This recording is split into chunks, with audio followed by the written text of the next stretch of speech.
ngan lamun endek memperbaiki diri ngabagus-bagus diri tentang ibadah ku aya bahasa wa amilus solihati di samping iman ka Allah iman ka Kangjeng Rasulullah wa amilus solihati lain sakadar iman tapi beramal soleh.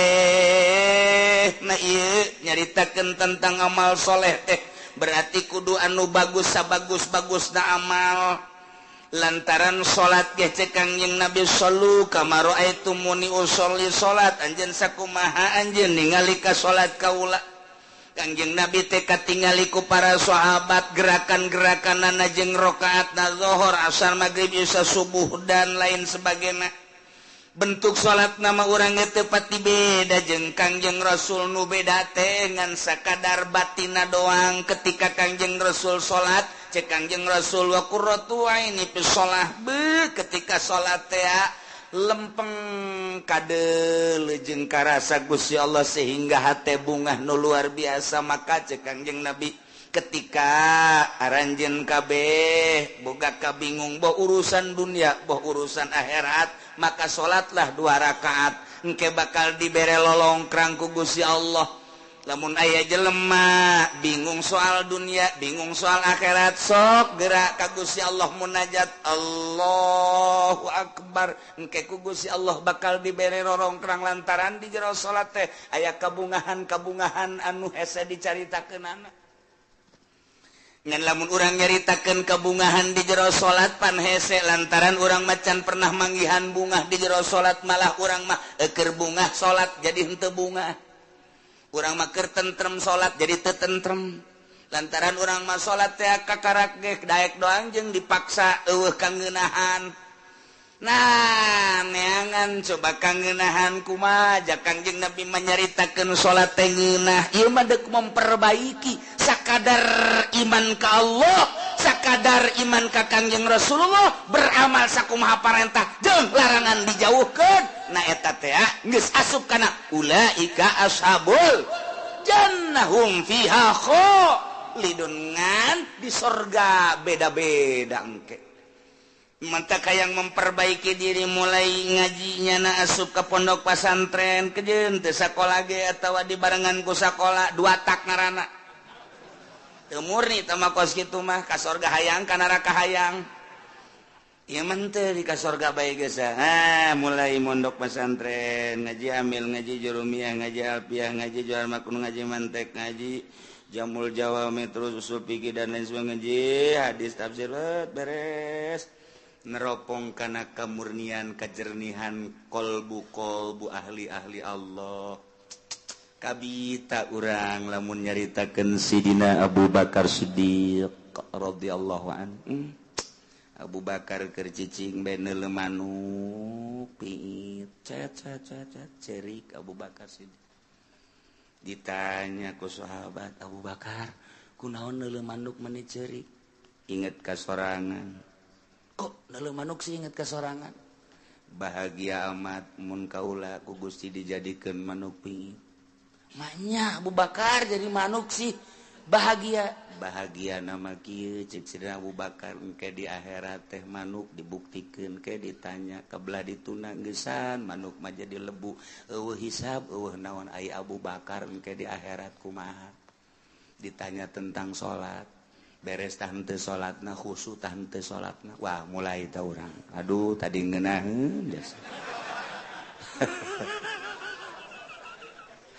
sukari rada garentet deui aing ye Sidina Abu Bakar yang cerikan diri sorangan neuleuh manuk doang hayang amat neuleuh manuk cek nyana jadi manuk lantaran manuk mah paeh di akhirat jadi lebu geus bae eueuh hisaban tapi pan Abu Bakar engke ditanya datang ke mana iya memperjuangkan agama datang ke mana salatna khusyuk datang ke mana sieun jasa harta-harta leuwih ti kabutuhan ke bakal ditanya ku Gusti Allah ieu Abu Bakar ieu sedih jasa engke di akhirat bakal dihisab engke mantak kurucut ceurik neuleuh manuk ras ka diri sorangan masyaallah Sidina Ali kieu bae di juru imah kieu bae ditanya kapan ku Siti Fatimah pamajikanan Kang Ali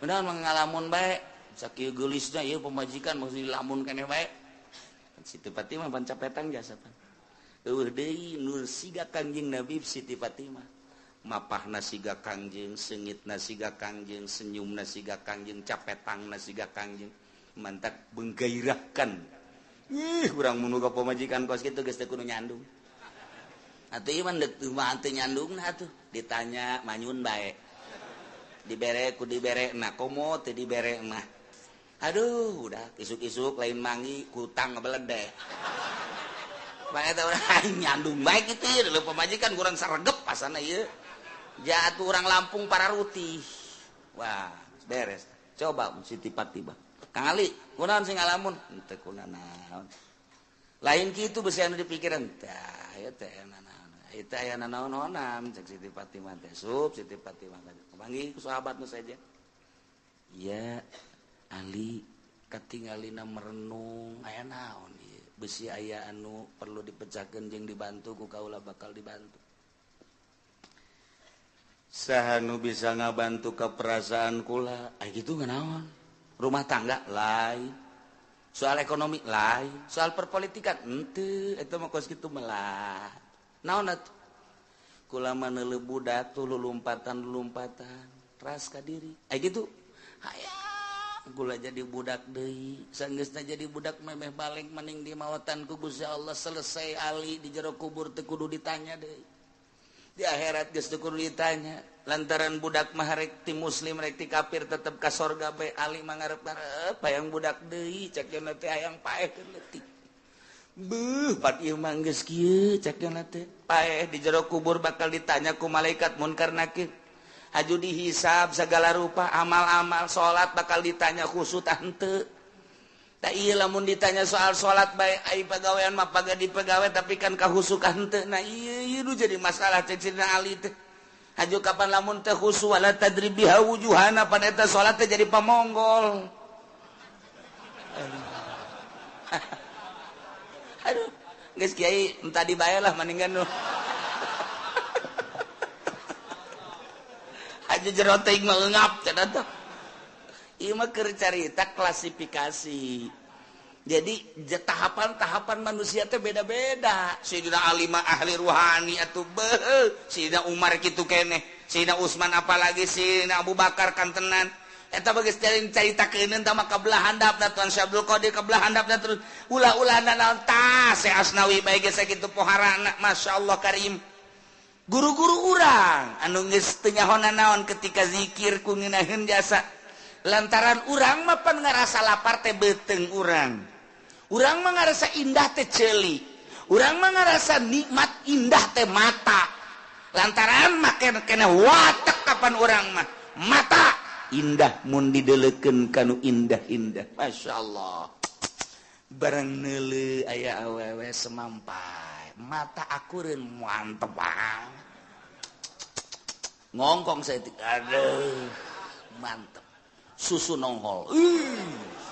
Kahayang mata kan eta neuleuh urang negro hidung amat jariji aing mah mata watak eta teh lamun dikembalikeun ka nu geulis buatan Allah nu goreng buatan Allah nyaritakeun geulis jeung goreng teh tama nafsu mun dikembalikeun maka Gusti Allah boa nu geulis bacan bisaeun ibadah boa nu goreng mah bisaeun ibadah sedengkeun titah cinta teh kanu cinta ka Gusti Allah urang lamun dikitu-kitu bakal resepan kanu hideung je ditita cinta teh ka jelema anu cintaeun ka Allah ulah leuleuh zahir sakadar leuleuh zahir mah gampang urang kuari jadi jelema sugih aya di urang gagah aya di urang kasep aya di urang bintang film mana anu ku urang henteu bisa dibeuli zahir mah gampang tapi nyana cintaeun teh ka Allah tapi lamun urang diticahan mika cintana kanu dicintai ku Gusti Allah hararese kapanggih jeung nu hideung jelema nama hideung luar biasa tapi maca Quran sampai sakali tamat ka jelema bager jasa menyapa luar biasa jelema nama goreng di jero hatena aya ma'rifatullohan ieu nu dititah dicintai ku Gusti Allah engke anu bakal ngaluhurkeun agama teh panturunan-turunan tinu cinta ka Gusti Allah sedengkeun cak Kangjeng Nabi deuk nikah mah pagpar bijati din teangan nu aya agamaan ulah sakadar gelis mulai urangna cinta ka Allah awewe eta cinta ka Allah jeung teuing aing mah hideung ka jentu tapi di jero hatena mantep jasa mulai urang cinta digedeung gegeureukeun ku batur heuy sia kasep-kasep kawin kadinya maneh mah teu nyaho rahasia capitannya lain lagi dong aduh terus dia masuk aju karar itu di agama aju kacapitan lain itu di deule batinna Masya Allah urang kawin lillahi ta'ala teu neuleu gelisna teu neuleu kayana teu tapi neuleu agamana borojol boga budak Masya Allah budak diajak nonton TV teu daekeun sebab timbul ti indung anu tatadina maca Quran bae maca sholawat bae dibawa kurang nonton TV cerik tapi lamun teu nonton TV cicing pan aneh coba anak kurang lamun di luar cerik dibawa nonton TV cicing sial jasa tah budak Masya Allah tapi ieu mah asal di hareupeun TV bangun teu betaheun teh keluar bae manehna mah betaheun asal diasupkeun ka TV dia kageun ka TV teu daekeun Masya Allah bahagia aya naonan ieu budak mulai gede saeutik nyahueun ka bahasa-bahasa alif ba ta sa jim dan lain sebagainya teu kebal haju bisa maca Quran nikmat gede saeutik haju bae ngajakan bapana nanari abah ayo ka masjid diajakan abah ku anak ji cak abahna budak lain aing ngajak sia dan sia ngajak aing ji cakeun aing izin ye tuh bari tertarik ku budak ayo abah ka masjid tuh, tinggal lindungna tuh budak ge tuh ngajakan ulah di TV bae heunya wah tibaheula kos kitu bae pagawean teh tuh aing izin-izin ka anak heulanan tuh ka anak izin Masya Allah ieu lain lalagaan nah fasbar bizati din ieu keur carita memperbaiki diri emang bisa nanya kos kitu tetep baginya nabala nukallifun nafsan illa wus urang nyaritakeun hakikat di makon hakikat panjacaknya nanti hese nyaritakeun torekat jelema nu norekat di makom torekat baja teh hese cak urang nu teu norekat hese amat kudu udang ti peuting kudu zikir kudu mandi dan lain sebagainya berat amat di makom nama hampang geus datang ke hakikat jadi nyaritakeun hakikat anulah bo berat amat di makom nama aja hampang nu diberatkeun ku Gusti Allah dengan bahasa lanu kalipun nafsan illa wusahate ieu teh samakom bagi ahli hakikat teu berat cek ahli hakikat bagi ahli norekat teu berat cek ahli torekat mah bagi urang nu di syariat ja teu berat di syariat ge nu penting mah salat puasa zakat haji beres khusyuk urusan wali tama kos kitu mah beres ya emang urang mah makom di dinya sia salat bangun teh khusyuk ira khusyuk aing sih emang teh khusyuk aing mah geus kos kieu kaayaan pokona ngan aing protes bae ka Allah mun teu ka sorga emang kunaon apan aing ngaji di Cilongot la nu kalipun nafsan illa usa dak dibawa ku aing ka hareupeun Allah ieu ayat ieu hebat jasa teh budak ku embung-embungna khusyuk burung kesimpulan nama jelema iman ka Allah ka Kangjeng Rasulullah beramal soleh disadiakeun ku janji Allah lain ku amal ku janji Allah sorga di sorgana hum fiha khalidun breng arasup ka sorga geus puguh mursalin nabiyin geus puguh para sahabat geus puguh para aulia Allah geus puguh para ulama geus puguh para ahli thariqah ieu ahli syariat ge wae arasup ka sorga lamun anu bobolokot ku dosa wayahna dianclomkeun heula ieu mah wayahna doang tetep ka sorga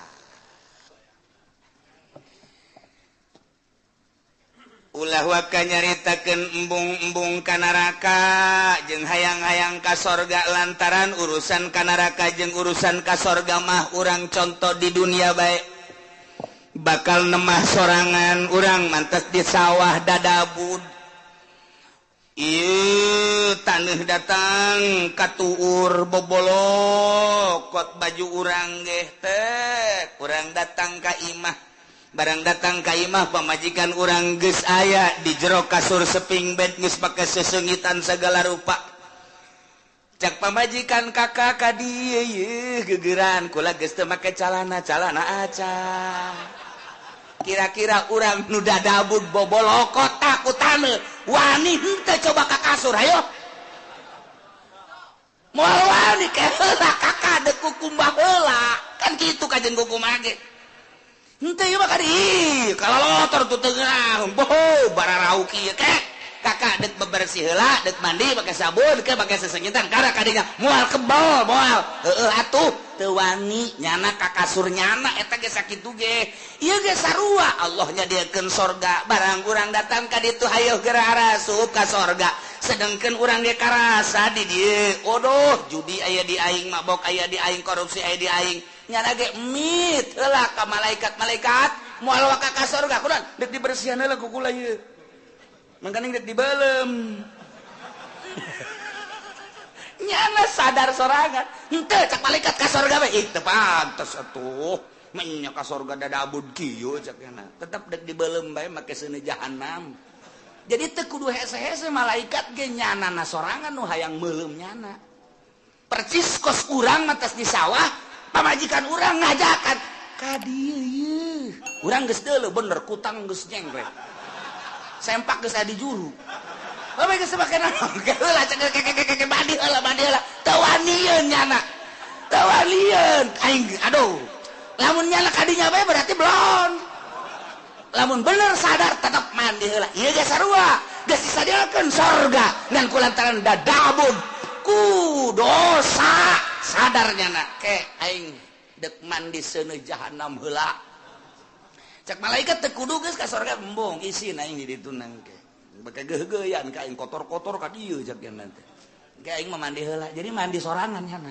ngabersihan sorangan mata urut neuleuan si embah dikecrokan ku nyawa malah disadiakeun beusina ditojosan ku sorangan sar mantap kurang nyaritakeun Kangjeng Nabi aya jelema ngaguntingan sorangan bener teu aya jelema ngun atuh emang ku sorangan bongannya anak pagawean sorangan atuh ku sorangan dibersihan ku sorangan jasanajan SBY ge nyana mantan presiden wah ya mandi mah ku sorangan tilok anu di pandian wah kukuna kuku tuh ya kelek aduh sorangan anu bebersih urang ge sarua di neraka teh ngabersihan sorangan mana nu leuwih panas adieu kurang panas asana ieu mah cenah ieu ngabersihan sorangan ya Allah lantaran neuk diasupkeun ke tempat nu bagus.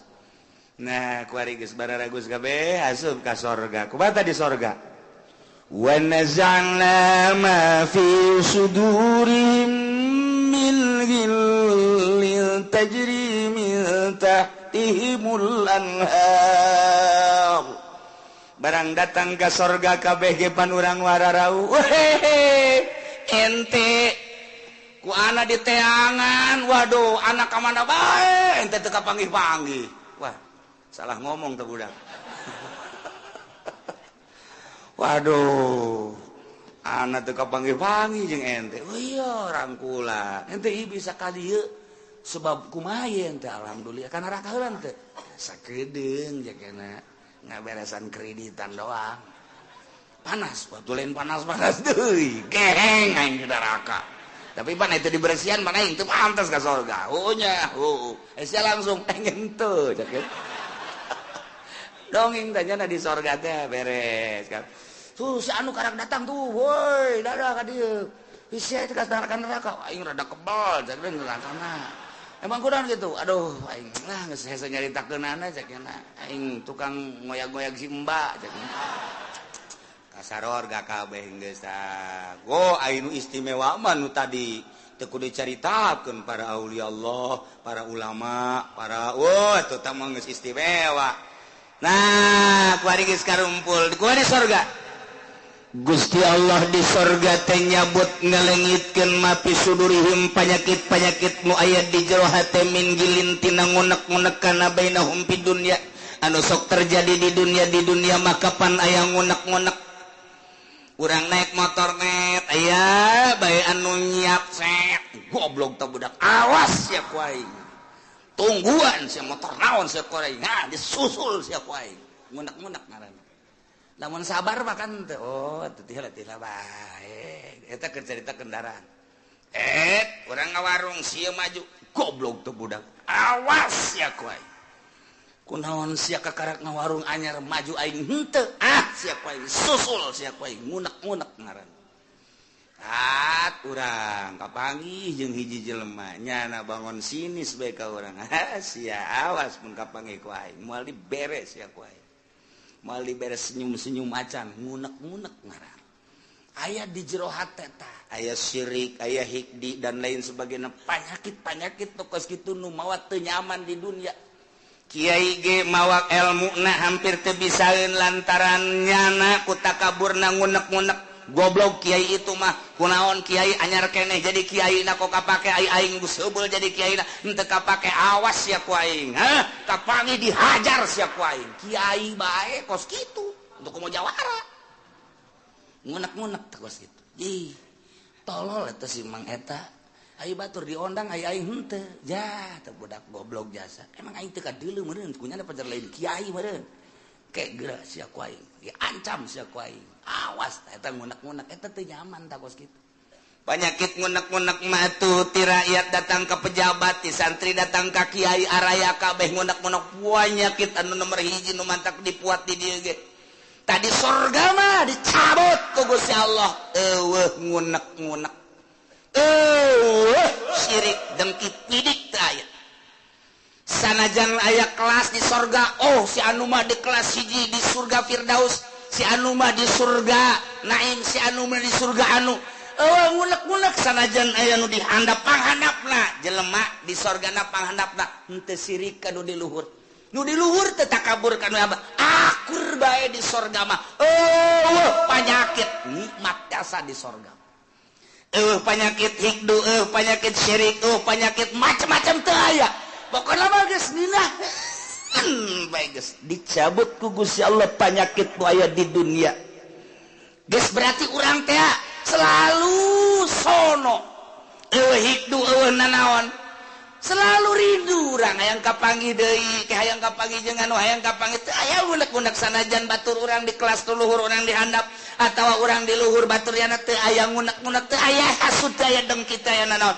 nikmat di surga mah di surga tajri min tahtihal anhar tahtihimul anhar bangunan ulah dicaritakeun ulah dibayangkeun cara di Kelapa Gading ulah dicaritakeun dibayangkeun cara BSD tah beueuna naonan kadeuleuna doang ku urang indah coba usah urang asup ka jero WC geus teh dikrok-krok acan dia tilok dieusipan kunyana nararanglet dan lain sebagainya ulah dibayangkeun ngeunah urang horenganan nu ngeunah di alam dunia mah sapira bangunan kos kitu di dunia mah nu nikmat cenah kelas 10 M sapira 10 M cenah aya anu 50 M nu ngeunah di dunia mah rieuh nu aya ke di akhirat mah bangunanana batuna tina emas jeung perak tiga intina inten berlian teu kudu make lampu tapi seluruh sinar-sinar lampu ti mimiti herang caang beureum koneng biru araya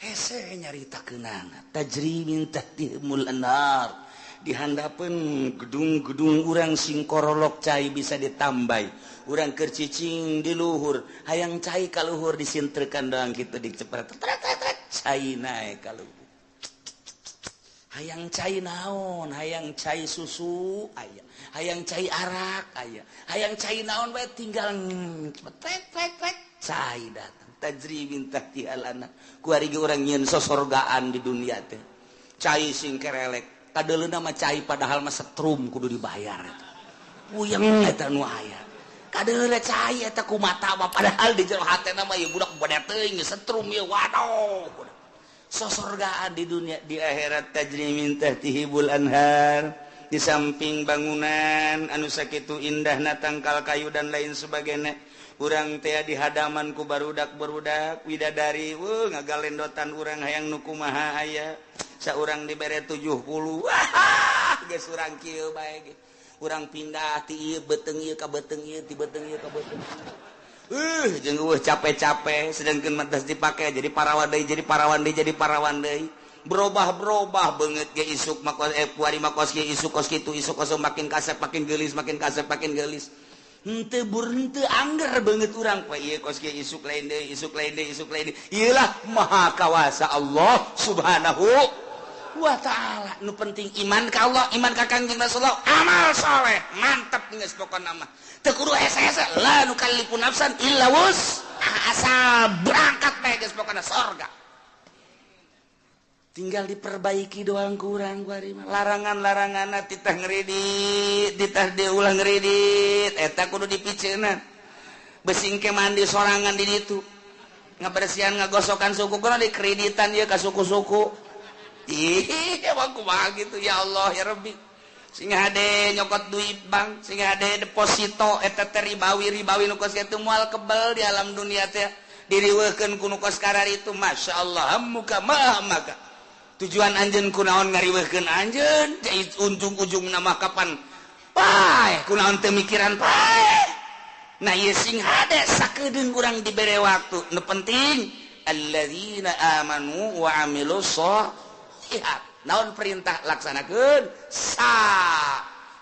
sempurnana nu optimal usahakeun kemudian laranganna jauhan asup ka sorga dibersihan tina berbagai penyakit tajri tahtihimul anhar ngomong urang kabeh di sorga kumaha ngomongna wa qalul hamdulillahilladzi hadana li hadza wa ma kunna linahtadiya laula an hadanallah. Ieu bahasa urang nu bakal dicaritakeun ku urang engke digambarkeun ku Gusti Allah ngomong urang ke di sorga ieu omonganna urang kabehan asup ka sorga beun nikmat jasa urang pamajikan urang anak jeung incu asup ka sorga munah bapak urang bapak kolot urang kabeh uyut urang ujang ngawareng urang udag-udag siur wabeh ka sorga ka Bondoroyot nikmat luar biasa aya hiji ben nu nyelap aya si Edi ka mana urang di sorga cak mana heuh nya ka mana eta budak emang keur di dituna ge teu daek nurut budak coba teangan coba kan sungan aya di pagar sorga wah tuh cuman eta si Edi budak aing mah nineung jasa eta budak aing boga rarasaan asana ka budak tak kana neraka ka jeung kumaha ge bukan di pasantrenkeun ban keur balik mah luluh banyak sakola pan bebeja nama ka guru orengan teu asup-asup di pabrik endahan malingan sapatu eta budak aduh aing mah boga anak ieu hiji lain rarasaan asana aing mah coba teangan coba angkatnya neraka malaikat malik coba aya warga neraka ngaran Edin teu di deuleu aya jadwalna di eta Edi orang mana ieu Cikupa coba iya tah wah bener anak abdi ya malaikat ya anak teh pokona mah ieu neraka bae pangyabutkeun we teu bisa cak kene mah kebal kene 100 tahun kene mah di mana coba tempat tuh di anu tuh dituduhkeun blokna aya sebab aya letter C napa di ditu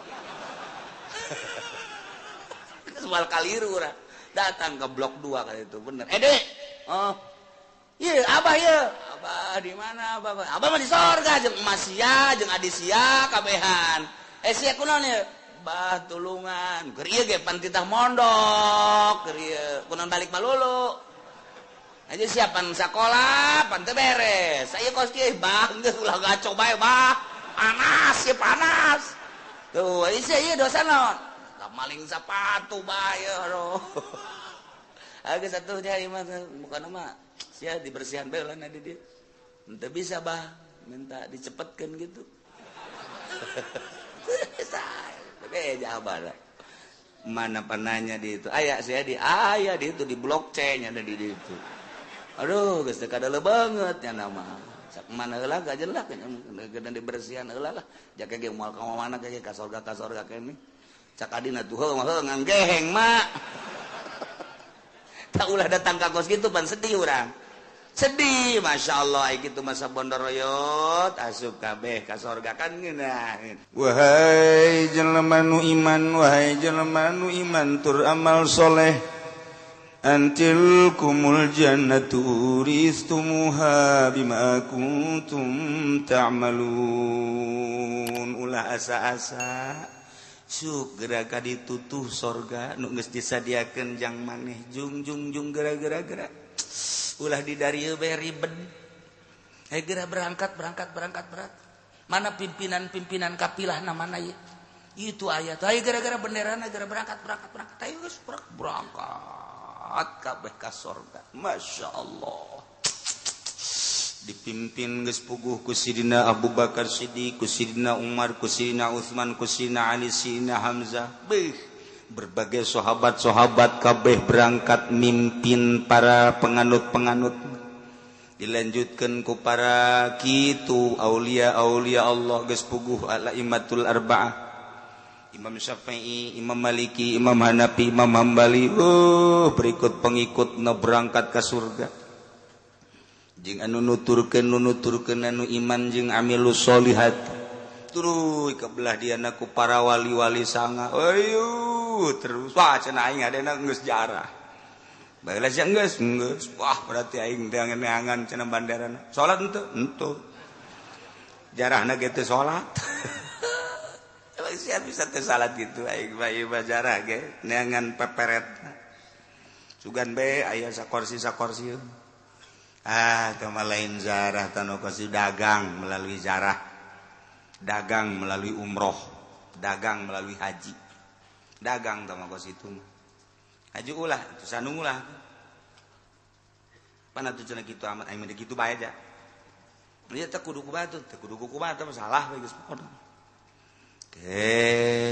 tama dagang tama ngantak balalangkrut ge boga pondoknya na aju ngadirikeun yayasan umroh bangkrut pondok sebab niatna ge lain dek ngaluhurkeun agama dagang kabehan henteu aya hiji dua nu bebeneran kula ieu dek ka Mekah geus aya tu jamaah nama lantaran ieu jamaah perlu pembimbingan besi salah toapna besi salah engke saina jeung sajabana kiai mah diberangkatkeun ku kula eta bae pangbimbingkeun nya tu teu naon geus kos kitu mah niatna karena Allah.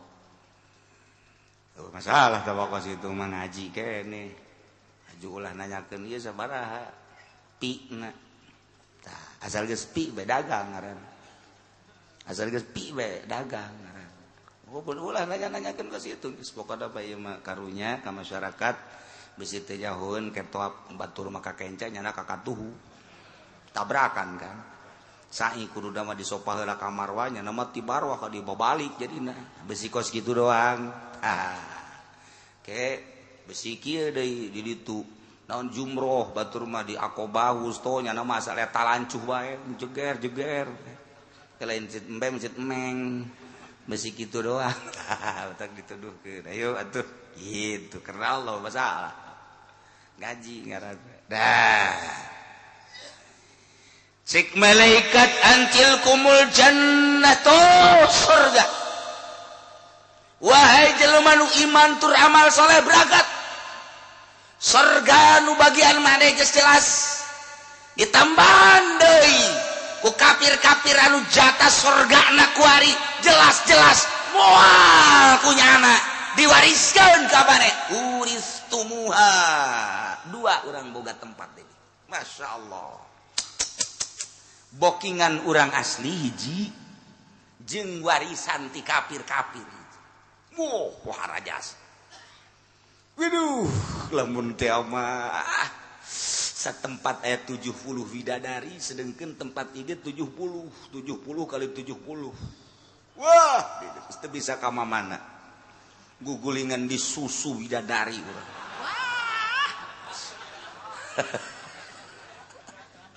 halo Gusti Allah Masya Allah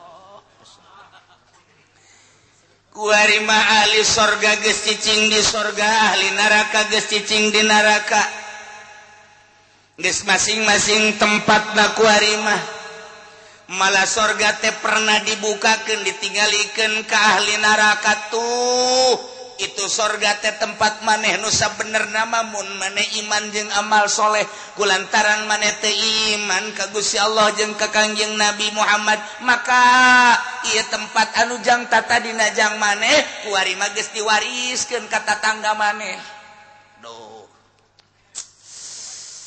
aduh geus minahin jasa pokona urang di sorga kuari mah urang sorga geus cicing di sorga urang neraka geus cicing di neraka maka kuari ahli sorga nanya ke ahli neraka wanada ashabul jannati ashaban nar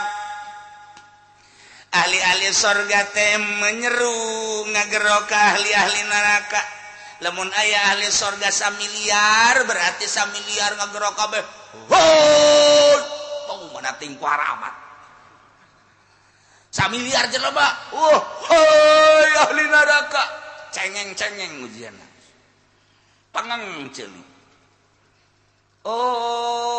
didinya teh lain kudu kabehan lantaran bahasana ge ashab teh jama kapanggih jeung jama aljam jama di mana muqabalah jeung jama iza qubila lil jami maka tusiat maknana tengke di warna-warna dibagi-bagi carana mungkin kelompok itu ngomong ke ahli surga mungkin kelompok ieu ngomong ke ahli surga mungkin deui saurang-saurang yang ngomong ka jelema anu kunyana diwauhan keur di dunyana henteu lain bareng kabehan ngomong sakumaha abri kan jeung polisi lamun geus siap kabehan siap dan ngomong kabeh bareng teh aya kelompok itu kelompok ieu aya saurang-saurang nah ieu bahasana jama kapanggih jeung jama nada ashabul jamaah ashaban nar aljamu idza kubilat lil jam'i maka tuziat maknana engke bakal diwarna-warna berarti mungkin per kelompok mungkin perorangan nah bisa saurang kapanggih jeung saurang deui aya jelema ka sorga ku ari kapanggih jeung ahli neraka babaturanana Tedi sia di neraka aing di neraka Ted sia kunaon ieu di neraka kunaon pan sia keur ieu aduh jeung aing babaturan keur di dunia koe di neraka sih kredit ada geus puguh tabakan kos kitu tamata ieu mah jeung kafir baheula teh keur di dunia teh urang wau kasih engko material ko ahut ya tadina urang nyokot paralon kanyana nyokot kayu kanyana nyokot engsel kanyana mah gan sok ngobrol ai prak di akhiratna urang maka sorga si ahut maka neraka kok di neraka iya kenapa kau neraka ya nggak iman waduh kok aduh dan neraka ya panas ya jangan ngomong aduh atau Presiden Gus Dur kapanggih ke jeung Presiden Clinton baheula kungsi ngobrol wauheunnya nama jeung George Bush wauheun jeung George Bush engke kan Gus Dur ka sorga Clinton ka neraka George Bush ka neraka jeung berbagai-bagai nu ka neraka kafir kan disapa ku Gus Dur hai Clinton dadah sini come here ngobrolnya ada di dinya waduh tuh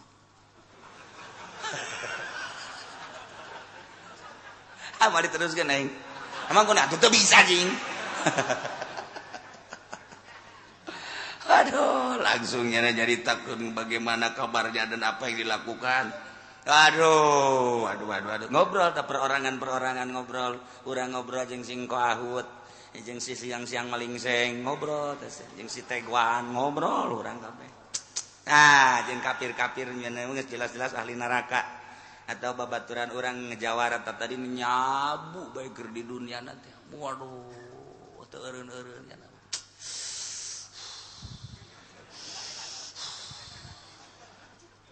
nyaho kaler kidulnya geus teu nyaho naon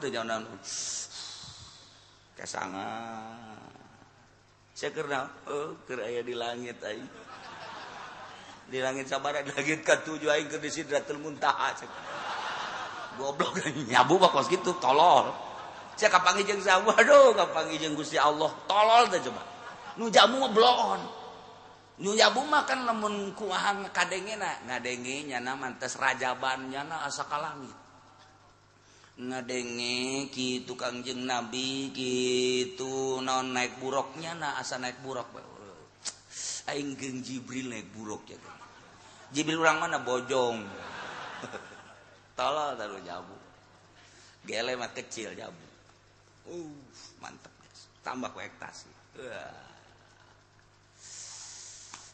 dicarekan geus euy nya syakron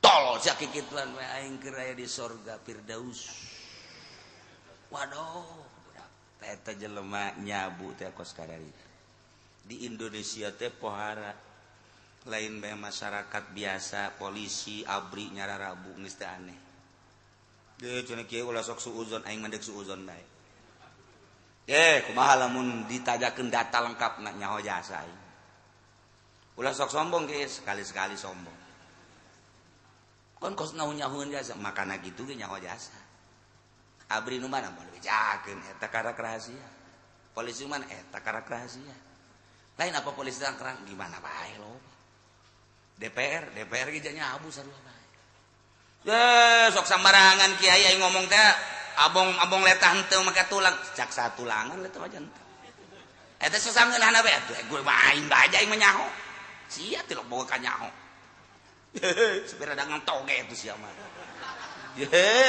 emang kiai osok beberangkatan gitu tetep kudu beberangkatan nyaho mah nyaho jasa nyaho di mana kiai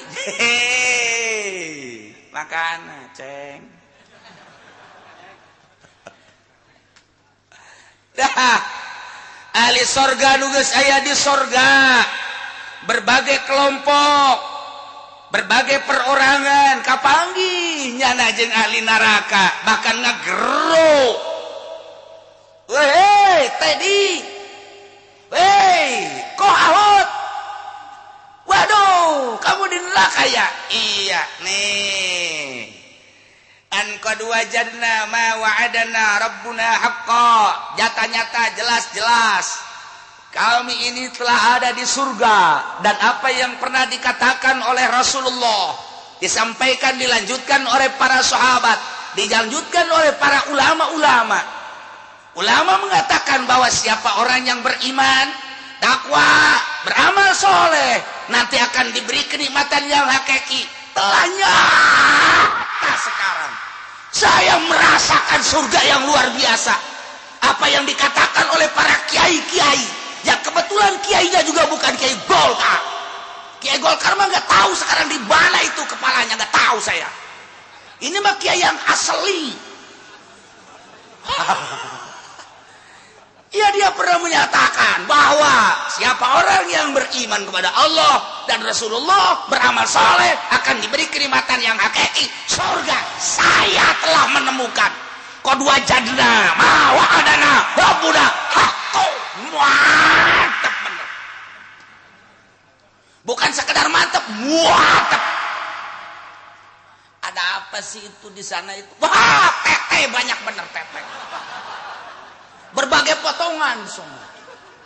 Udah pokoknya enak sekali dah. Buah-buahan banyak di sana, kendaraan luar biasa. Pokoknya mah pengen minum, kita pengen air apa juga ada. Yang namanya bir Manson itu mah kecil. Di sana di surga yang saya rasakan luar biasa banyaknya. Wah, pokoknya mah susah nyeritain dah. Sebab apa? Dulu kan kiai mengatakan kalau muludan rajaban, dia selalu mengatakan siapa orang yang beriman dan beramal soleh, surga bagiannya. Di sana akan menemukan kenikmatan yang hakiki. Saya sekarang sudah merasakan angkot wajadna alaih. Saya telah merasakan ma wa'ada rabbuna haqqan, nyata-nyata. Yang mau saya tanyakan, Quran fahal wajadtum ma wa'ada rabbukum haqqan. Apakah engkau juga menemukan apa yang telah dijanjikan oleh Allah, oleh Tuhan, bahwa setiap orang yang tidak iman, tidak beramal soleh akan masuk ke neraka? Ini sudah menjadi kenyataan apa enggak? Nyana ngomong qalu na'am. Apa yang engkau telah tanyakan tadi, bahwa kenikmatan yang hakiki bagi orang-orang yang masuk surga engkau telah merasakan. Kami pun telah dijanjikan oleh Allah dulu waktu di dunia. Kami telah mendengarkan para kiai ceramah, orang yang beriman kepada Allah, beriman kepada Rasulullah Muhammad, itu nanti akan diberi surga. Kebalikannya, ketika tidak beriman dan tidak beramal soleh akan dimasukkan ke neraka. Jelas kami sekarang telah ada di desa neraka. Oh, kamu udah di desa neraka? Iya. KTP-nya nomor berapa sih? Jangan ngomong KTP, gue panas nih. Saya di neraka. Kenyataannya sekarang telah ada jelas. Ucapan-ucapan para kiai dulu mengatakan orang yang tidak beriman dan beramal soleh akan masuk neraka. Saya sekarang lagi di kulub-kulub. Apa itu kulub? Itu yang gelotrok-gelotrok gitu. Masya Allah. Aing pohoan bahasa Melayu. Sehingga jawan ku bupati aing diondang tayang poho tambah poho. Maka geus jelaslah ahli sorga nyaritakeun kanikmatan anu dirasakeun di sorga. Kitu keneh pertanyaan jang ahli neraka. Ku ahli neraka dijawab muhun, jelas jasa geus kapanggih ku ari maka nyeri siksa nu aya di neraka teu bohong. Fa adzana muadzinum bainahum al-la'natullahi 'alal zalimin. Maka tidinyalah begitu aya ucapan antara ahli sorga jeung ahli neraka. Silih tanya silih jawab, celengkeung aya malaikat nyarita fa'adzana muadzinun ayanada munadin bainahum. Malaikat nyarita, wahai ahli surga, wahai ahli neraka, perlu diketahui al-la'natullahi 'alal zalim. Laknat Allah, siksa Allah ditimpakan, dirasakan, diberatkan ala zalimina, untuk orang-orang yang zalim. Tinggal ngahep-hep bae ahli neraka. Di neraka ngadengikeun omongan malaikat. Nu mana nu zalim teh? Alladzina yasudduna an sabilillahi wa yabghunaha 'iwaja wa hum bil akhirati kafirun. Jelema-jelema anu menang lanat Allah nu ditibakeun diberatkeun ka jelema nu zalim teh ieu jelema nu zalim teh waktu di duniana. Alladzina nyaeta jelema-jelema yasudduna nasan sabilillah anu nahan ngalarang manusia tina jalan ka Allah. Nyanana geus teu daek iman ka Allah ka Kangjeng Rasulullah, di samping eta ngahalangan deui kanu deuk iman. Aya sekelompok manusia Kristen agamana anak nama deuk asup Islam disiksa kunyana. Ieulah jelema alladzina yasudduna an sabilillah. Awas kamu masuk Islam, akan saya siksa kamu. Tidak lihat kamu nih, bapak nih, lihat nih, mamahmu, lihat mamahmu. Kita udah kadung nyembah ke Yesus Kristus. Dia itu Tuhan. Dia dilahirkan di Yerusalem. Dia Tuhan itu. Kamu jangan sampai salah. Pak, itu Tuhan dilahirkan di Yerusalem. Sebelum dia lahir siapa sih Tuhannya? Jangan ngomong gitu lu. Gua malu ntar. Pokoknya Tuhan aja itu dia. Ya kan dia dilahirkan dulu 25 Desember. Walaupun itu kan dimasalahkan oleh Paus. Benediktus, dia menyatakan karena dia sudah masuk Islam, sebab dia adalah meneliti bahwa menurut Paus bohong itu, bahwa Yesus itu lahir tanggal 25 Desember itu bohong. Saya sudah teliti, dari kebohongan itulah maka saya masuk Islam. Yesus itu bohong. Eta Paus ngomong setelah masuk Islam.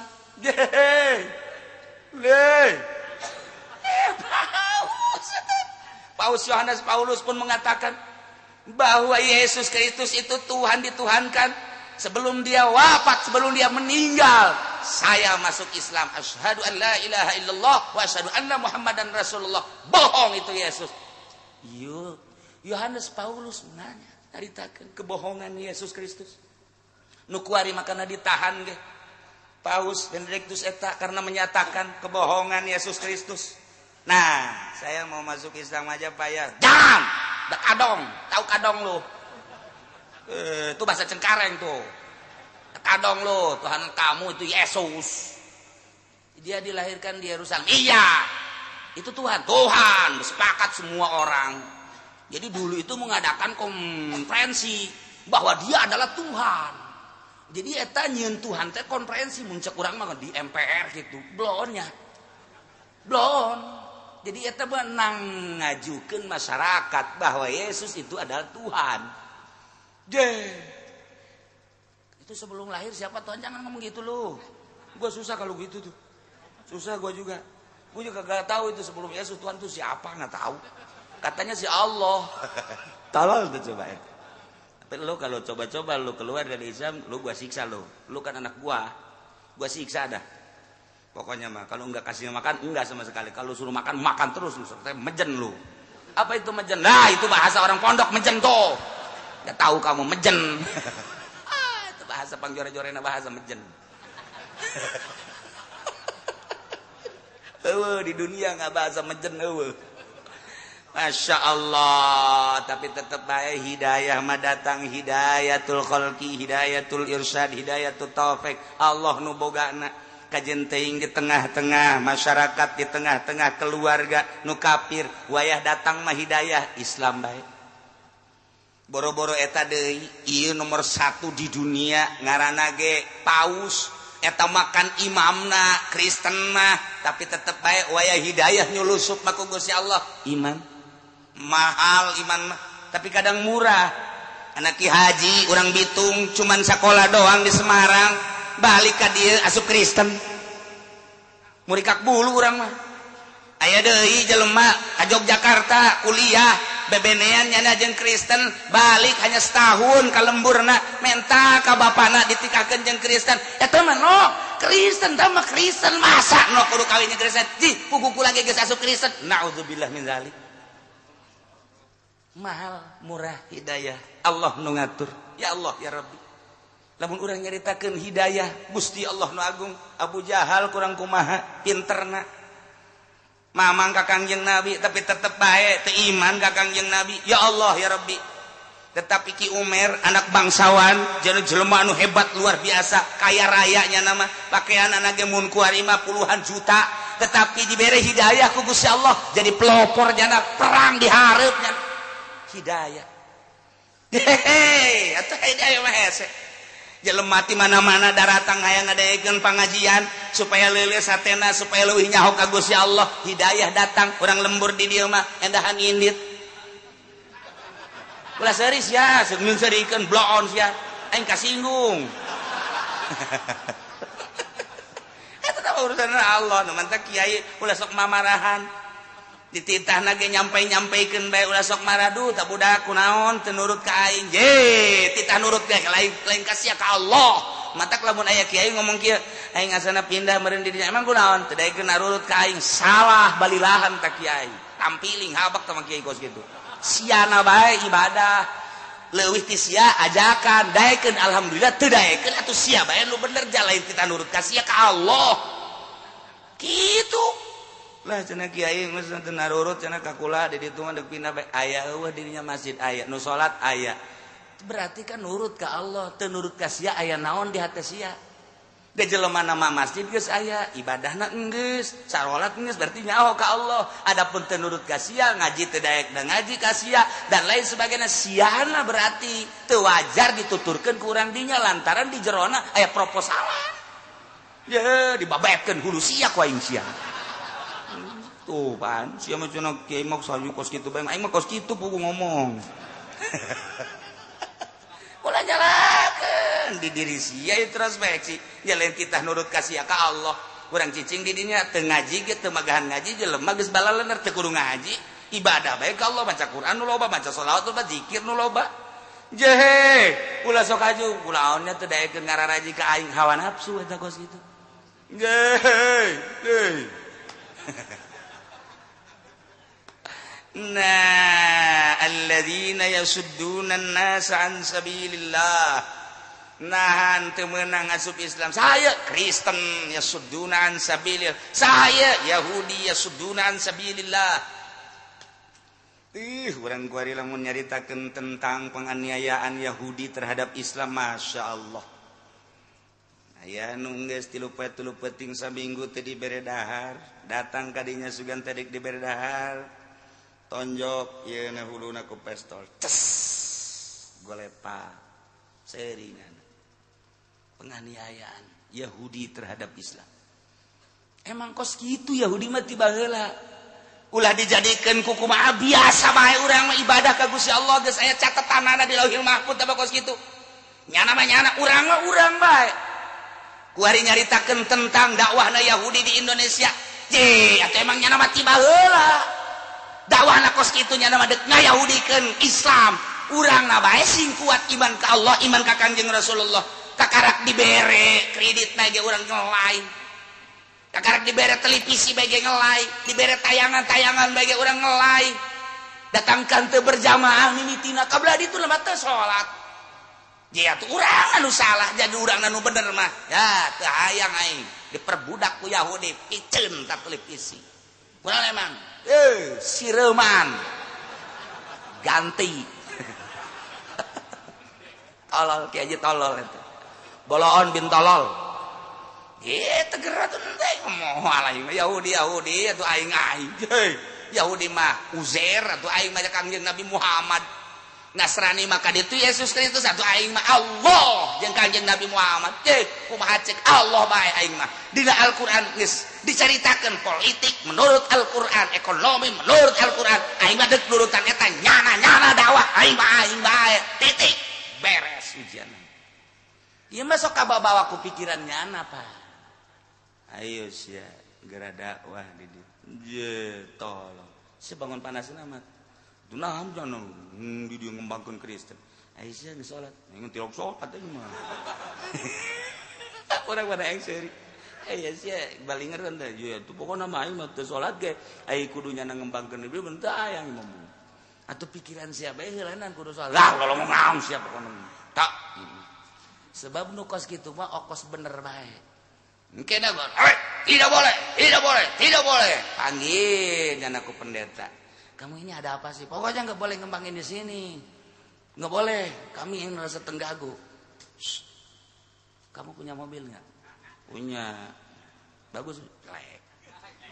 Tuh bawa mobil saya. Yang mana? Oh no. Makasih ya. Yang kurang lembur. Kemarin tepan sih galak amat kita ngomong. Lah, masing-masing nggak sih agak ngomong. Masing-masing basi. Ini orang negara demokrasi. Tunggu sebaik.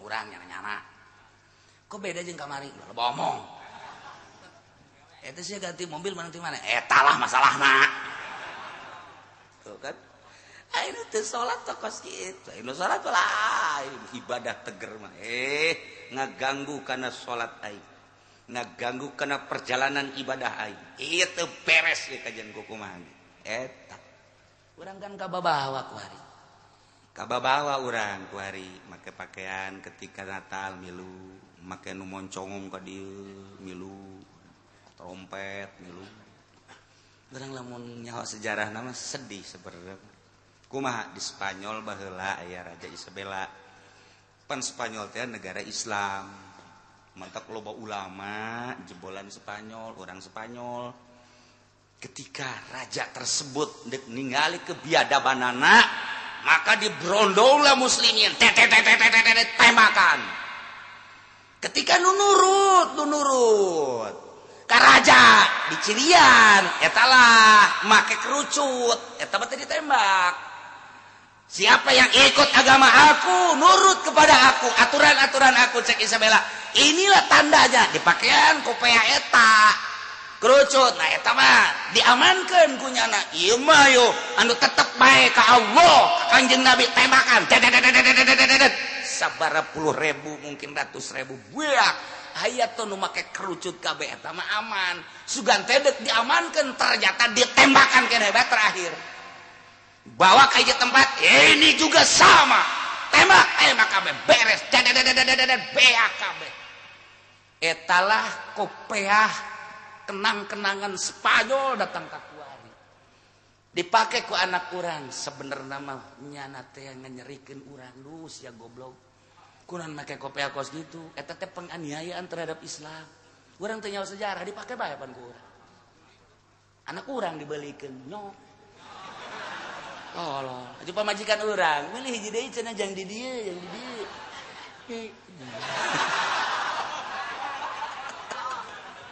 Itu nyawa sejarah makanya menurut nyawa sejarah Inggris, masya Allah, eta teh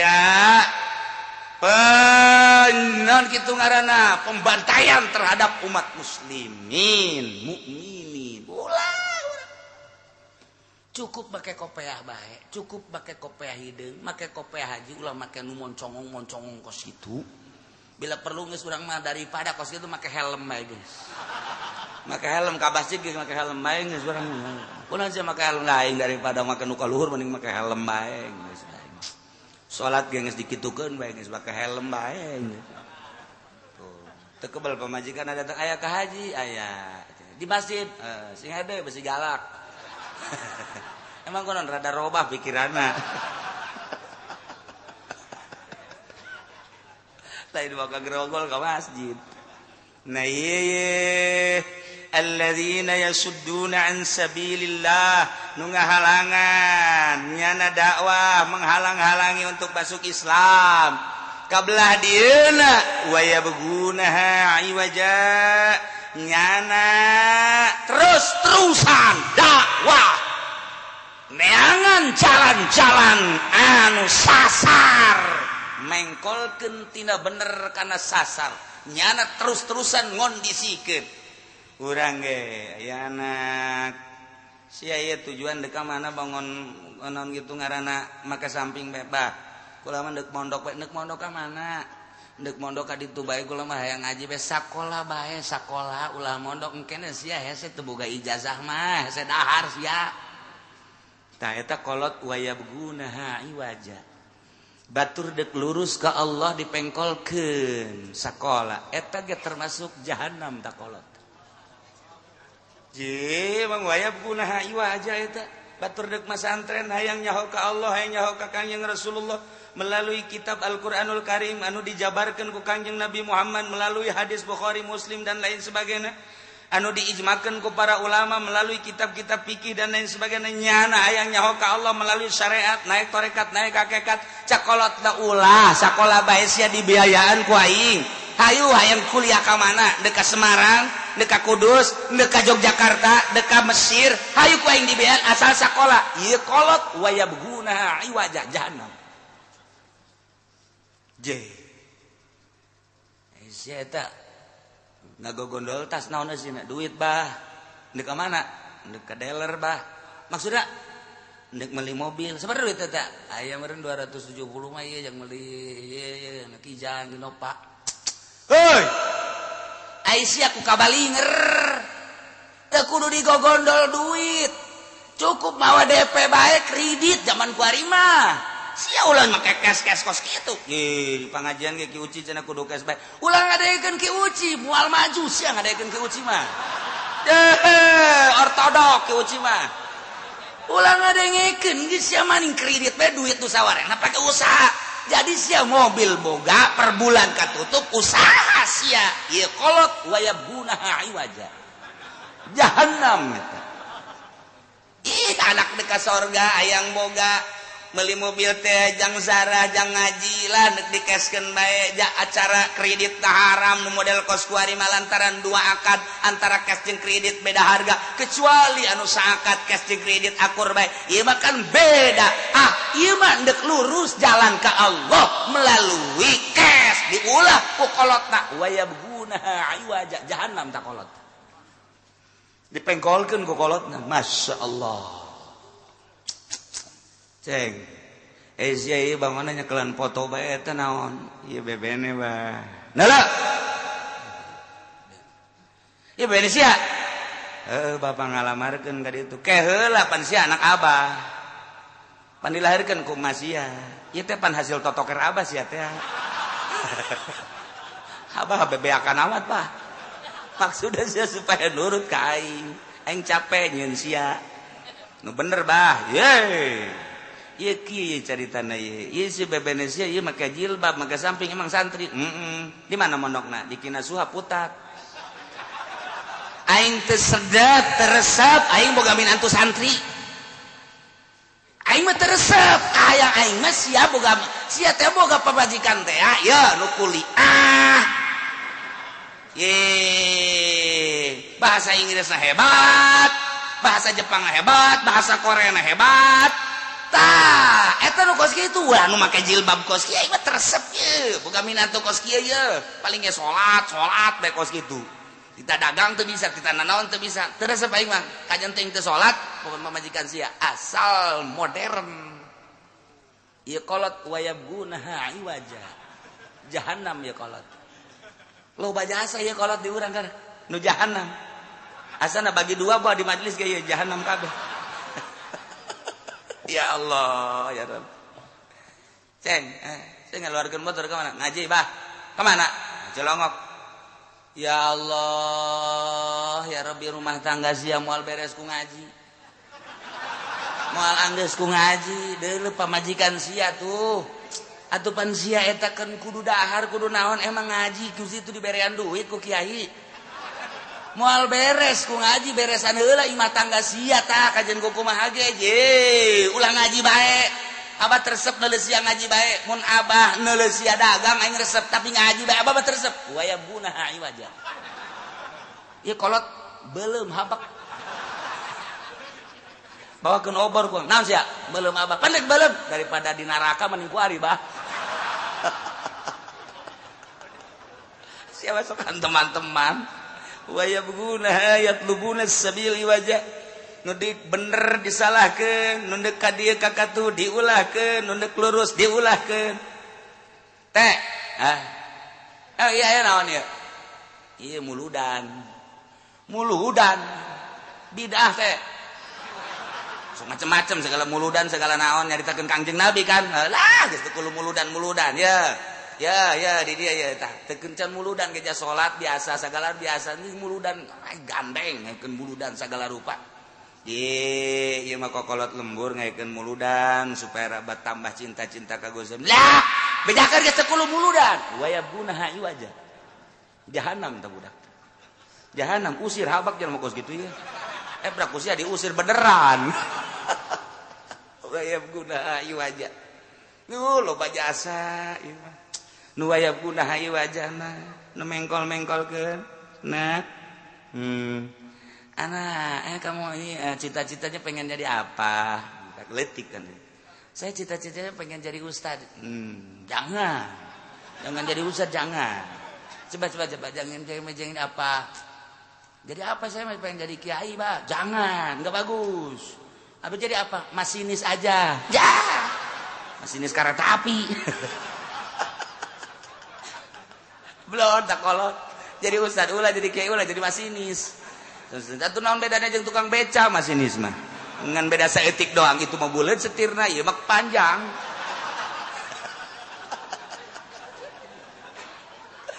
ya Allah ieu wayabgunaha iwaja ya Allah ya Rabbi neng ieu kakak kieu neng naon jaimah geus teger mobil atuh geus aya 3-4na perusahaan geus maju Quran kan nitah nyandung nah Ieu mah kakak mandek adil seadil-adil naik. Pokona mah mundi neng 2 poe di dieu 2 poe, mundi neng sapoe di dieu sapoe itu mah kumaha musyawarah jeung para syaitonir rajim engke. Nah, ieu kumaha neng tah? Kumaha tah kira-kira jai imah geus teger kendaraan aya kakak usaha geus alhamdulillah. Asana meureun sapoe 10 juta mah kakak teh akan ngahasilkeun ka Jakarta ku neng di bank ge loba keneh kan duit. Nah, ieu mah kan masalahna ieu karunya loba awewe anu henteu boga salaki. Ger terutama aya janda-janda, aya yatim mah tah karunya ka yatimna kakak mah. Atuh heuh ja kakak mah ai soal kikituan mah jeung neng ge kurang kumaha ngan yatim. Kan aya mere langsung ka yatim mah kan teu bagus. Ai kitu mah kan emakna dikawin kan jadi yatimna kan bagus. Yatim. Mulai geus ceuli aya galedeg dadedor. Ieu bandek lain nanya wah kitu ieu mah kira-kira ridho teh henteu. Waya guna ha'i wajah. Tuh siapa emang hayang meureun.